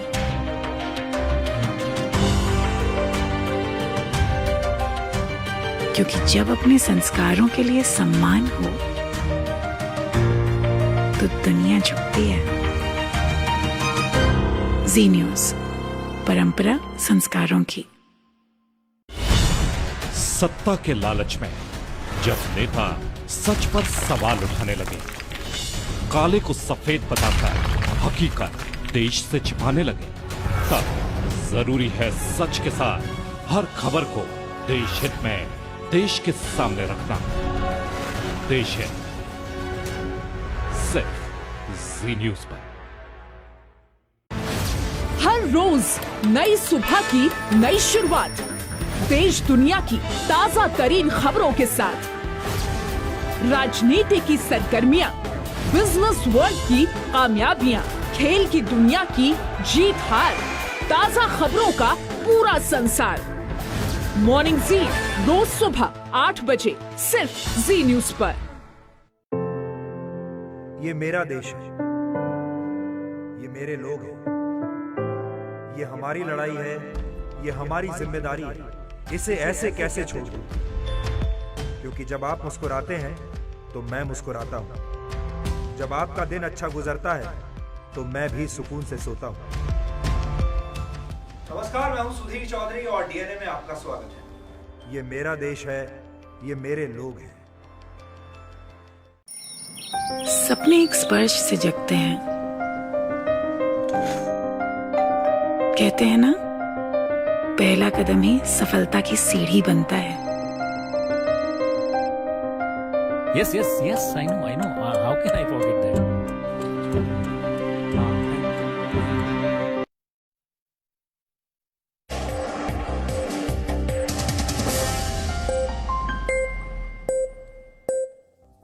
जी न्यूज़ की टीम ने दिल्ली और मुंबई में मौजूद आज उन प्रवासी मजदूरों से बात की जिन्होंने लॉकडाउन के दौरान पलायन किया था, और उनसे ये पूछने की कोशिश की कि जब वो अपने अपने घरों से, शहरों को छोड़कर अपने अपने गांव चले गए, क्या सोचकर वो गांव गए थे। क्योंकि अब बड़ी संख्या में ये सारे लोग अपने अपने गांवों से वापस लौटना चाहते हैं, क्योंकि गांव में ना रोजगार है, ना खाना पीना मिल रहा है। अब इन्हें ऐसा लगता है जैसे इन्हें शहर में ही रहना चाहिए था। क्या कहा इन लोगों ने, वो आप सुनिए। ज्यादा आदमी भाग गया ना, न्यूज देख देख के आदमी का दिमाग खराब हुआ था। क्योंकि बोला अभी कोरोना हवा में भी उड़ने लगा, इसका छू लेगा तो ये हो जाएगा, कोरोना हो जाएगा, इसलिए ज्यादा आदमी डर के भाग गया था। हाँ, फोन पे आता रहता था मैसेज वगैरह, और वैसे वीडियो बहुत सारे बन के आते थे कि जिसमें कोरोना का दिखाते थे कितना बढ़ गया है। वो यहाँ पे देखो, चाहे कहीं भी देखो, उसमें बढ़ा हुआ कोरोना ही दिखता था सारा, कि इतना बीमारी बहुत हद से ज्यादा खतरनाक बीमारी है। अगर यहाँ से जितना दूर लोगों से रहोगे उतना ही आपके लिए फायदामंद होगा। जिसको भी हम वीडियो को देखते थे उसी में पे ये लगता था, बहुत ज्यादा डर लगता था कि अगर ऐसा दिख रहा है तो हमें कितना पहले से सोचना पड़ता था कि हाँ ये हकीकत में है। इन फोन ने भी देख देख के इनसे भी डर रहे थे, और इन्हें देख देख के वो गाँव को क्या आता था फोन इन पे, और क्या दिमाग में चलता था जिससे कि लोग सड़क पे आते थे। फोन में यही है कि इतनी पब्लिक वहाँ एरिया को इतना मर रहे हैं कि वो हो रहे हैं, उसकी वजह से तो उसको देखते थे लोग फोन में, और फिर कहते थे कि जी हम अगले दिन तो सुबह गाँव चले जाएं। हाँ, ये हाथ ऊपर पैदल बाहर ना मिल रहा तो पैदल ही निकल रहे हैं। मुंबई में बांद्रा में भीड़ कैसे जमी और दिल्ली में आनंद विहार पे भीड़ कैसी आई, इसकी सारी कहानियाँ उस समय प्रस्तुत हुई। कौन गाड़ी लेकर गया, किसने बताया कि बसें लगी है और रेलवे लगी है, आप चलिए और कैसे भीड़ इकट्ठा हुई, इसके बारे में बहुत कुछ डिटेल्स लोगों के सामने आए हैं। लोग भूलते नहीं, तो ये देखा है लोगों ने कि कैसे अफवाहों के सहारे भी कुछ लोग राजनीति करना चाहते हैं। भारत में लगभग 4 करोड़ प्रवासी मजदूर हैं। ये वो लोग हैं जो अपने अपने घरों से दूर किसी और राज्य में, किसी और शहर में जाकर काम करते हैं। और गृह मंत्रालय के मुताबिक इस वर्ष मई के महीने तक ही लगभग 75 लाख मजदूर वापस अपने घर लौट चुके थे। यानी हर 5 प्रवासी मजदूरों में से 1 वापस अपने राज्य चला गया। संभव है कि ये सभी लोग फेक न्यूज का शिकार बन गए होंगे, और ऐसा भी हो सकता है कि ये संख्या और भी ज्यादा हो। यानी फेक न्यूज से सिर्फ दंगे ही नहीं होते, इसकी वजह से किसी देश की पूरी अर्थव्यवस्था चौपट हो सकती है, समाज को नुकसान हो सकता है, लोग बेरोजगार हो सकते हैं, लोग बीमार हो सकते हैं। आजकल बड़े बड़े देश इसी तरीके का युद्ध कर रहे हैं, जिसे आप हाइब्रिड युद्ध भी कह सकते हैं। अब मिसाइलों की जरूरत नहीं, हथियारों की जरूरत नहीं, ये फेक न्यूज ही काफी है। जिस देश को लक्ष्य बनाकर फेक न्यूज का यह हमला किया जाता है, उसमें उस देश का मीडिया, उस देश के विपक्षी नेता, वहां के बुद्धिजीवी, ये सब के सब शामिल हो जाते हैं। लेकिन इसमें नुकसान उस देश के लोगों का होता है, और इस केस में नुकसान हुआ है प्रवासी मजदूरों का। आपको याद होगा, पहले ये पूरा माहौल बनाया गया कि सब कुछ खत्म होने वाला है, कोरोना वायरस किसी को छोड़ेगा नहीं, खाना पीना समाप्त हो जाएगा, लोग भूखे मरेंगे, और इसलिए सारे के सारे लोग अपने गांव चले जाएं। पहले ये अफवाह फैलाई गई, सारे लोग बाहर निकल गए, सैकड़ों हजारों की संख्या में आपने देखा होगा लोग पैदल ही चलते हुए जा रहे थे। फिर मीडिया की एंट्री होती है। मीडिया ने 24 घंटे इनकी कवरेज शुरू कर दी और ये कहना शुरू कर दिया कि इस देश में हो क्या रहा है, देखिए इन लोगों के लिए कुछ नहीं हो रहा, देखिए ये लोग अपने अपने घर कैसे जा रहे हैं।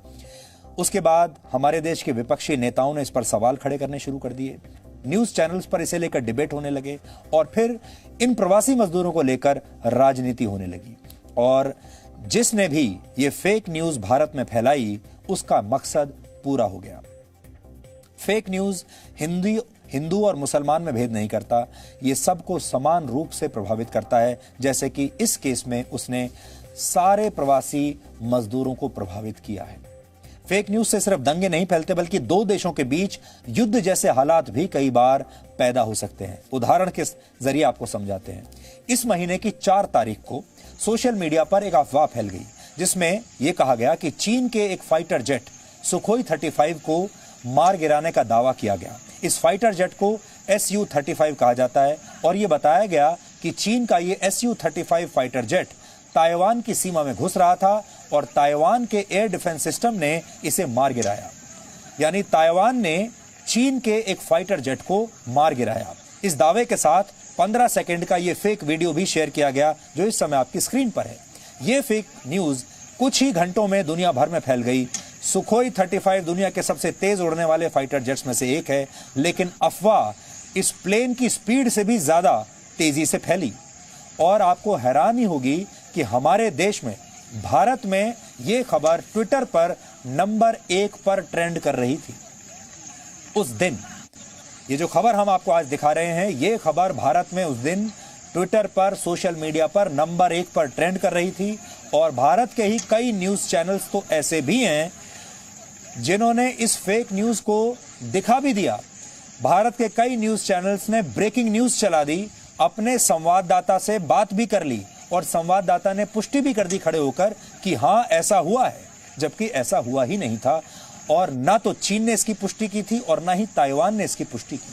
हालांकि इसमें लोगों की दिलचस्पी इतनी ज्यादा थी कि इस खबर का खंडन प्रकाशित करने वाली वेबसाइट भी क्रैश हो गई, क्योंकि जब ताइवान की सरकार को यह पता चला कि दुनिया भर में यह खबर ट्रेंड कर रही है, तो ताइवान की सरकार ने अपनी वेबसाइट पर इसका खंडन किया, और ताइवान ने एक औपचारिक बयान देकर कहा कि ऐसा कुछ नहीं हुआ है, हमने चीन के किसी विमान को नहीं मार गिराया है। इस खंडन के बावजूद यह खबर ट्रेंड करती रही, रुकी नहीं, और जिस वेबसाइट पर ताइवान की सरकार ने यह खंडन दिया था, वो वेबसाइट डाउन हो गई, क्रैश कर गई। ये हाल है, और ये आपको इसी महीने की बात हम बता रहे हैं। आपको याद होगा, पिछले ही महीने पद्मश्री जैसे पुरस्कारों से सम्मानित एक और बड़े पत्रकार ने भारत के पूर्व राष्ट्रपति प्रणब मुखर्जी के निधन की फेक न्यूज को ट्वीट कर दिया था। और पत्रकारों के एक गैंग ने बिना एक पल भी गंवाए इसी फेक न्यूज को रीट्वीट करना शुरू कर दिया, क्योंकि वो भारत के पूर्व राष्ट्रपति की मौत की खबर सबसे पहले ब्रेक करना चाहते थे और आगे चलकर देश को यह बताना चाहते थे कि प्रणब मुखर्जी की मृत्यु की खबर सबसे पहले मैंने ब्रेक की थी, और ये उनके बायोडेटा में यह बात लिखी जाती। बाद में जब प्रणब मुखर्जी के पुत्र अभिजीत मुखर्जी ने ट्वीट किया और इस बात का खंडन किया, तब इस फेक न्यूज को डिलीट किया गया। ट्विटर पर इस पत्रकार के फॉलोअर्स की संख्या काफी ज्यादा है, करीब 90 लाख है। यानी जब ये लोग कोई बात कहते हैं या सोशल मीडिया पर कुछ लिखते हैं तो उससे लाखों करोड़ों लोग प्रभावित होते हैं, लेकिन कई बार इस बात की भी कोई परवाह नहीं करता।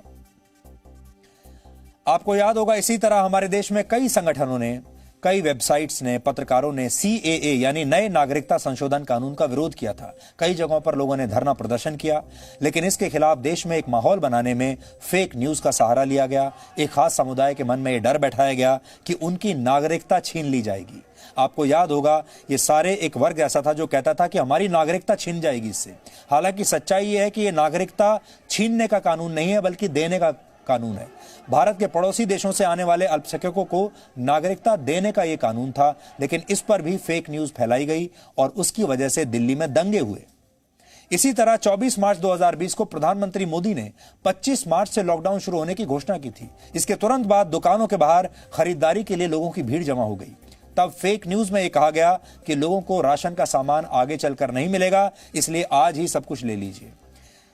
इसके अलावा आपने देखा होगा, जम्मू कश्मीर से जुड़े मुद्दों पर एक खास समुदाय के लोगों को भड़काने के लिए सीरिया और इराक की तस्वीरों का इस्तेमाल करके फेक वीडियोस, फेक न्यूज फैलाई जाती हैं और बताया जाता है कि कश्मीर में अत्याचार हो रहे हैं। अमेरिकी लेखक और व्यंग्यकार मार्क ट्वेन की एक बहुत मशहूर बात है। उन्होंने एक बार लिखा था, कहा था, A lie can travel halfway around the world while the truth is putting on its shoes। यानी जब तक सच अपने जूते पहन रहा होता है, तब तक झूठ आधी दुनिया का चक्कर काट चुका होता है। झूठ की जो स्पीड होती है वो किसी रॉकेट से भी तेज होती है। सोशल मीडिया के कारण झूठ की रफ्तार अब और भी तेज हो गई है और एक बार जब कोई झूठ फैलता है तो उसे रोकना बड़ा मुश्किल हो जाता है। लोग अक्सर इसी को सच मान चुके होते हैं। दुनिया में फेक न्यूज का चलन किस हद तक बढ़ गया है, इसका सबसे बड़ा उदाहरण यह है कि फेक न्यूज शब्द को पिछले वर्ष ऑक्सफोर्ड डिक्शनरी में औपचारिक तौर पर शामिल कर लिया गया है। पिछले साल ऑक्सफोर्ड ने फेक न्यूज को परिभाषित करते हुए यह लिखा है कि ये वो न्यूज होती है, ये हम आपको इसलिए बता रहे हैं ताकि आपको पता चले फेक न्यूज की परिभाषा क्या है।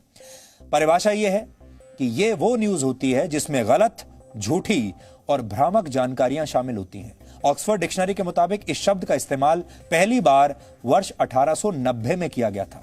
माना जाता है आधुनिक काल में फेक न्यूज का पहला मामला वर्ष 1835 में सामने आया था। तब अमेरिका के एक अखबार द सन ने चंद्रमा पर जीवन मिलने का दावा किया था। अखबार ने कुछ तस्वीरें भी प्रकाशित कर दी थी और उन तस्वीरों में मौजूद इंसानों के शरीर पर चमगादड़ की तरह पंख लगे हुए थे। कई हफ्तों तक इस अखबार को पढ़ने वाले लोग इन तस्वीरों को सच मानते रहे और यह घटना द ग्रेट मून होक्स के नाम से प्रसिद्ध है।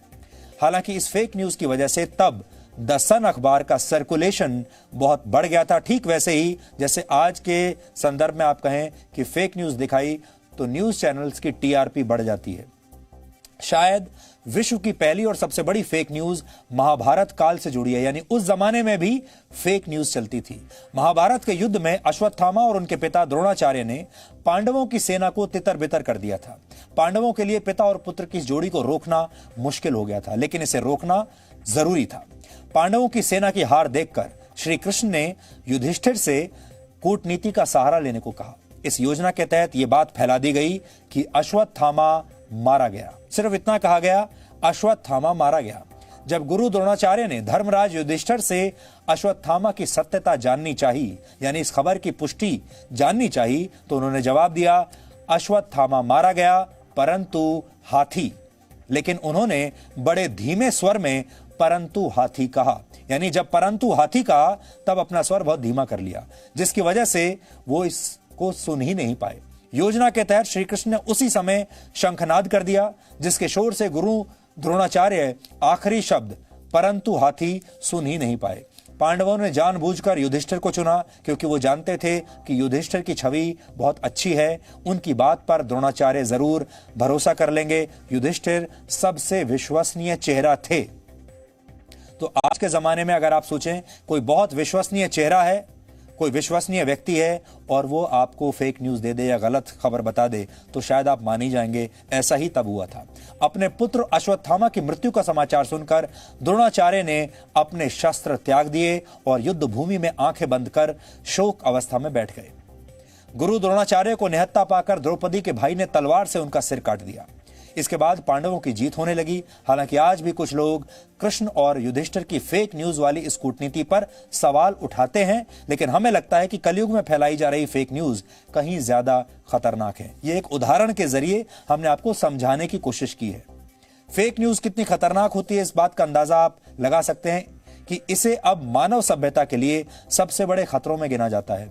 अमेरिका में डूम्सडे क्लॉक को विनाश के पल से 2 मिनट पीछे सेट करते हुए कहा गया कि फेक न्यूज, जलवायु परिवर्तन और परमाणु बम वो मुख्य कारण हैं जिनकी वजह से दुनिया तबाही की तरफ बढ़ रही है। डूम्सडे का अर्थ है तबाही वाला दिन, और माना जाता है कि इस घड़ी की सुइयां तबाही वाले पल के जितने करीब होती हैं, सभ्यता का विनाश भी उतना ही करीब होता है। यानी फेक न्यूज एक देश की राजनीति और सामाजिक ताने बाने को ही नहीं बिगाड़ती, बल्कि पूरी की पूरी मानव सभ्यता के लिए भी एक खतरा बन जाती है।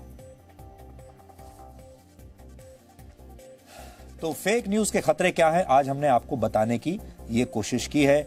उम्मीद करते हैं कि आप फेक न्यूज से सावधान रहेंगे। इसलिए जब भी आपके पास कोई व्हाट्सएप पर कोई संदेश आए, फेसबुक पर आए, ट्विटर पर आए या किसी और सोशल मीडिया पर आपको कोई ऐसा वीडियो मिलता है या कोई ऐसा संदेश मिलता है जिसकी पुष्टि अभी आप नहीं कर सकते, तो कभी भी उसे फॉरवर्ड ना करें, उसे फैलाएं नहीं। और अगर आपको उसकी पुष्टि करनी है तो हमेशा जो मेन स्ट्रीम मीडिया है वहां पर आए। आप जी न्यूज पर आ सकते हैं, जी न्यूज की वेबसाइट पर आ सकते हैं, किसी मेन स्ट्रीम न्यूज चैनल पर आ सकते हैं। हम ये नहीं कह रहे कि आप सिर्फ हमें ही देखिए, जी न्यूज को ही देखिए, लेकिन ऐसे मीडिया हाउस के पास जाइए, ऐसे अखबार या न्यूज चैनल को देखिए जिस पर आप विश्वास करते हैं और तब इस खबर की पुष्टि कीजिए। हालांकि अब खबरों में भी मिलावट होने लगी है, पत्रकार जो आपको बताते हैं उसमें भी मिलावट होने लगी है, और न्यूज एंकर्स जब आपके सामने आते हैं जो कहते हैं उसमें भी मिलावट होने लगी है। इसलिए अब आपको और ज्यादा सावधान रहने की जरूरत है, क्योंकि फेक न्यूज फैलाने वाले जो लोग हैं, संगठन हैं या चीन जैसे देश हैं, वो आपका भी इस्तेमाल कर सकते हैं। अब आखिर में आज का सवाल, आज आपको यह बताना है कि मशहूर क्रिसमस सॉन्ग जिंगल बेल्स किसने लिखा था। आप इस पर रिसर्च कीजिए और ब्रेक के बाद हम आपको इस सवाल का जवाब बताएंगे।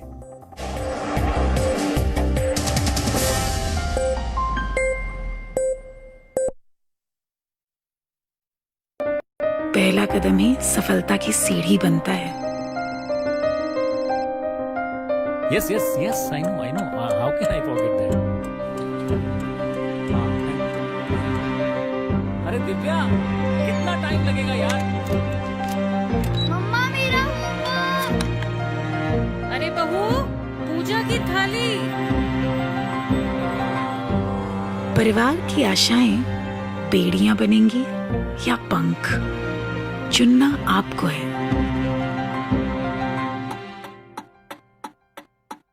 समय की धड़कन नहीं बदलती, समय के साथ हम बदलते हैं।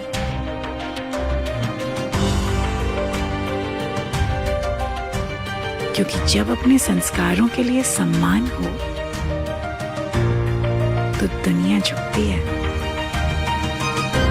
जी न्यूज, परंपरा संस्कारों की।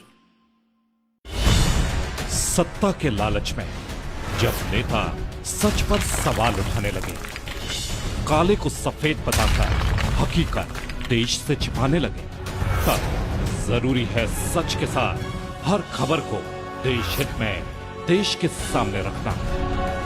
देश है सिर्फ जी न्यूज पर। हर रोज नई सुबह की नई शुरुआत, देश दुनिया की ताजा तरीन खबरों के साथ, राजनीति की सरगर्मियां, बिजनेस वर्ल्ड की कामयाबियां, खेल की दुनिया की जीत हार, ताजा खबरों का पूरा संसार। मॉर्निंग जी रोज सुबह 8 बजे सिर्फ जी न्यूज पर। ये मेरा देश है, ये मेरे लोग हैं, ये हमारी लड़ाई है, ये हमारी जिम्मेदारी है। इसे ऐसे कैसे छोड़ दूं?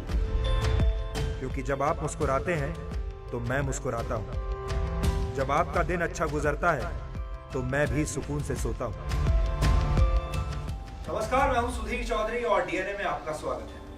ये मेरा देश है, ये मेरे लोग हैं। सपने एक स्पर्श से जगते हैं। कहते हैं ना, पहला कदम ही सफलता की सीढ़ी बनता है। Yes, yes, yes, I know. How can I forget that? अरे दिव्या, कितना टाइम लगेगा यार? मम्मा मेरा होमवर्क। अरे बहू, पूजा की थाली। परिवार की आशाएं बेड़ियां बनेंगी या पंख, चुनना आपको है। समय की धड़कन नहीं बदलती, समय के साथ हम बदलते हैं।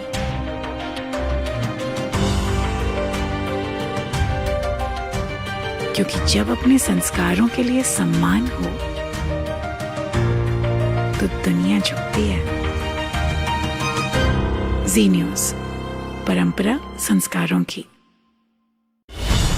सत्ता के लालच में जब नेता सच पर सवाल उठाने लगे, काले को सफेद बताकर हकीकत देश से छिपाने लगे, तब जरूरी है सच के साथ हर खबर को देश हित में देश के सामने रखना। देश हित सिर्फ जी न्यूज पर। हर रोज नई सुबह की नई शुरुआत, देश दुनिया की ताजा तरीन खबरों के साथ, राजनीति की सरगर्मियां, बिजनेस वर्ल्ड की कामयाबियां, खेल की दुनिया की जीत हार, ताजा खबरों का पूरा संसार। मॉर्निंग जी रोज सुबह 8 बजे सिर्फ जी न्यूज पर। ये मेरा देश है, ये मेरे लोग हैं, ये हमारी लड़ाई है, ये हमारी जिम्मेदारी है। इसे ऐसे कैसे छोड़ दूं? क्योंकि जब आप मुस्कुराते हैं तो मैं मुस्कुराता हूं। जब आपका दिन अच्छा गुजरता है तो मैं भी सुकून से सोता हूं। नमस्कार, मैं हूं सुधीर चौधरी और डीएनए में आपका स्वागत है। ये मेरा देश है, ये मेरे लोग हैं। सपने एक स्पर्श से जगते हैं।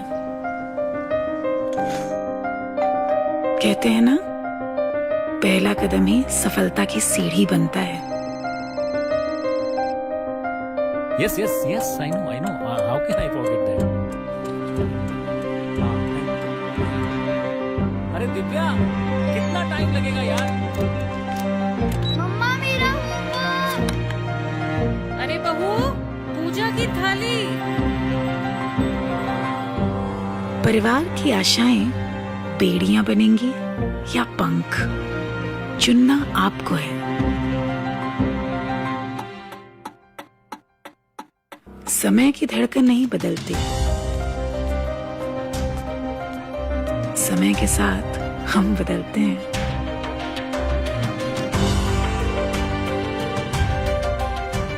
क्योंकि जब अपने संस्कारों के लिए सम्मान हो तो दुनिया झुकती है। जी न्यूज, परंपरा संस्कारों की। सत्ता के लालच में जब नेता सच पर सवाल उठाने लगे, काले को सफेद बताकर हकीकत देश से छिपाने लगे, तब जरूरी है सच के साथ हर खबर को देश हित में देश के सामने रखना। देश हित सिर्फ जी न्यूज पर।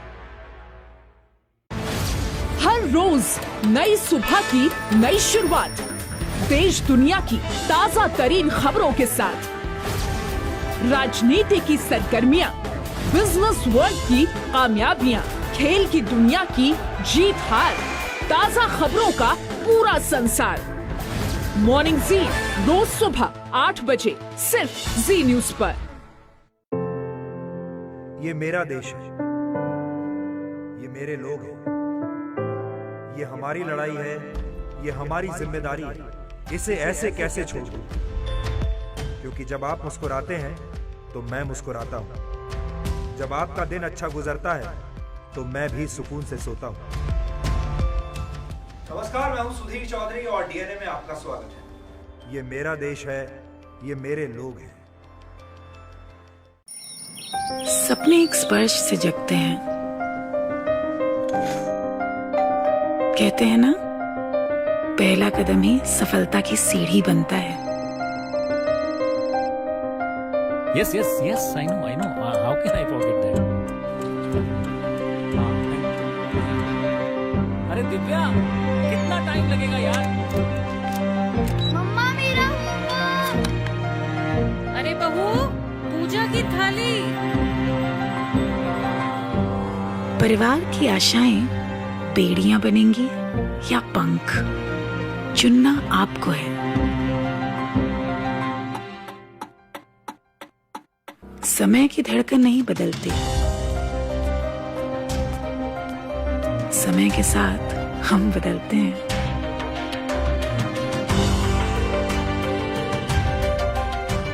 क्योंकि जब अपने संस्कारों के लिए सम्मान हो तो दुनिया झुकती है। जी न्यूज, परंपरा संस्कारों की। सत्ता के लालच में जब नेता सच पर सवाल उठाने लगे, काले को सफेद बताकर हकीकत देश से छिपाने लगे, तब जरूरी है सच के साथ हर खबर को देश हित में देश के सामने रखना। देश है सिर्फ जी न्यूज पर। हर रोज नई सुबह की नई शुरुआत, देश दुनिया की ताजा तरीन खबरों के साथ, राजनीति की सरगर्मियां, बिजनेस वर्ल्ड की कामयाबियां, खेल की दुनिया की जीत हार, ताजा खबरों का पूरा संसार। मॉर्निंग जी रोज सुबह 8 बजे सिर्फ जी न्यूज पर। ये मेरा देश है, ये मेरे लोग हैं, ये हमारी लड़ाई है, ये हमारी जिम्मेदारी है। इसे ऐसे कैसे छोड़ दूं? क्योंकि जब आप मुस्कुराते हैं तो मैं मुस्कुराता हूं। जब आपका दिन अच्छा गुजरता है तो मैं भी सुकून से सोता हूं। नमस्कार, मैं हूं सुधीर चौधरी और डीएनए में आपका स्वागत है। ये मेरा देश है, ये मेरे लोग हैं। सपने एक स्पर्श से जगते हैं। कहते हैं ना, पहला कदम ही सफलता की सीढ़ी बनता है। Yes, I know. How can I forget that? अरे दिव्या, कितना टाइम लगेगा यार? मम्मा मेरा होमवर्क। अरे बहू, पूजा की थाली। परिवार की आशाएं बेड़ियां बनेंगी या पंख, चुनना आपको है। समय की धड़कन नहीं बदलती, समय के साथ हम बदलते हैं।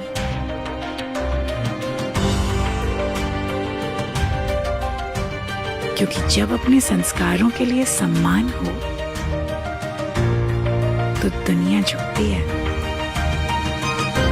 जी न्यूज, परंपरा संस्कारों की। सत्ता के लालच में जब नेता सच पर सवाल उठाने लगे, काले को सफेद बताकर हकीकत देश से छिपाने लगे, तब जरूरी है सच के साथ हर खबर को देश हित में देश के सामने रखना।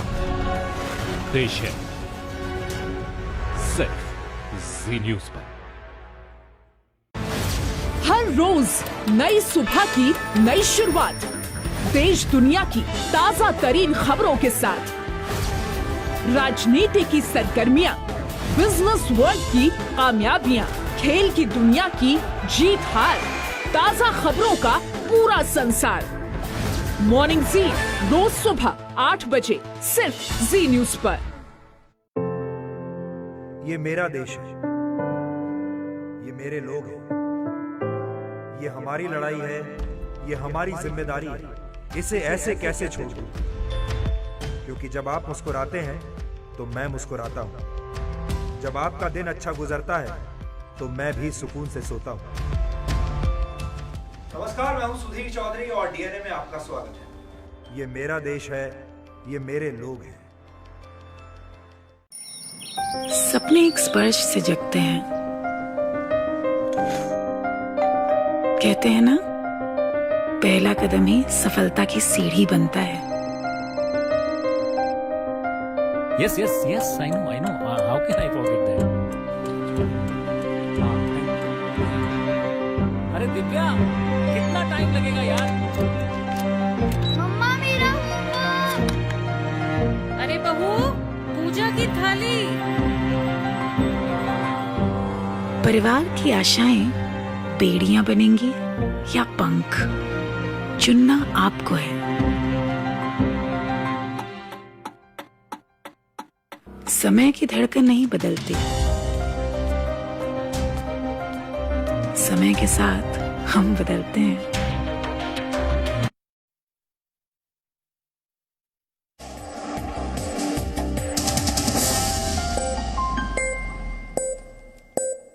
और अब आखिर में देखते हैं कि आज के इतिहास में क्या लिखा है। कर्नाटक संगीत के सबसे लोकप्रिय आवाज एमएस सुब्बुलक्ष्मी का जन्म आज ही के दिन वर्ष 1916 में तमिलनाडु के मदुरई में हुआ था।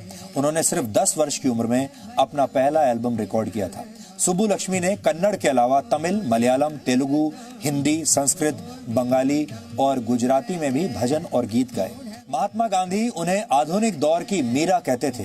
वो संगीत के क्षेत्र की पहली हस्ती थी जिन्हें भारत रत्न से सम्मानित किया गया था। इसके अलावा वो संयुक्त राष्ट्र में प्रस्तुति देने वाली पहली भारतीय कलाकार भी थी।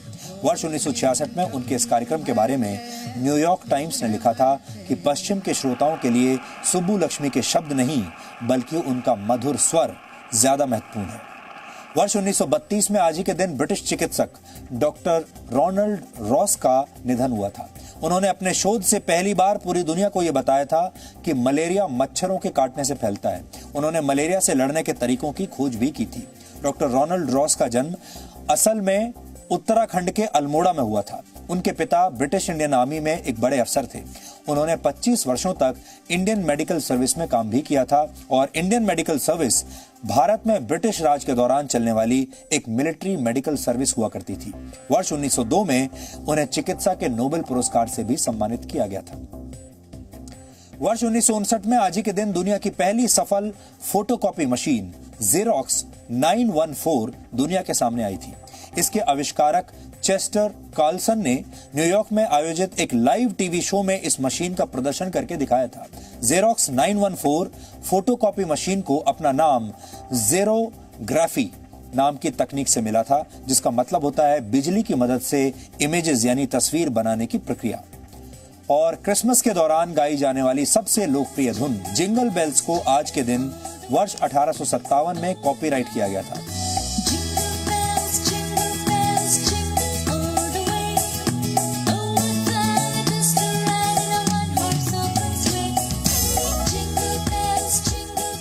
इसे अमेरिकी संगीतकार और गीतकार जेम्स लॉर्ड पियरपॉन्ट ने लिखा था और जिंगल बेल्स गीत का copyright one horse open slay के नाम से किया गया था। यह गीत किसी भी समारोह या जश्न में गाने के लिए लिखा गया था, यानी इस गीत को खास तौर पर क्रिसमस के लिए नहीं लिखा गया था। लेकिन बाद में यह गीत दुनिया भर में क्रिसमस सॉन्ग के तौर पर लोकप्रिय हो गया और आज भी इसे दुनिया भर में बजाया जाता है। तो डीएनए में आज इतना ही। अब आपसे हमारी मुलाकात होगी कल रात 9 बजे। तब तक आप खुश रहिए, सुरक्षित रहिए, स्वस्थ रहिए और असली और नकली नायकों में फर्क करना सीखिए। सच्चे नायक वो होते हैं जो देश की प्रगति के लिए या समाज के लिए बड़ा काम करते हैं, जिसमें जनता की भलाई छिपी होती है, ना कि वो जो पैसा लेकर सिर्फ बड़े पर्दे पर नायकों के किरदार निभाते हैं।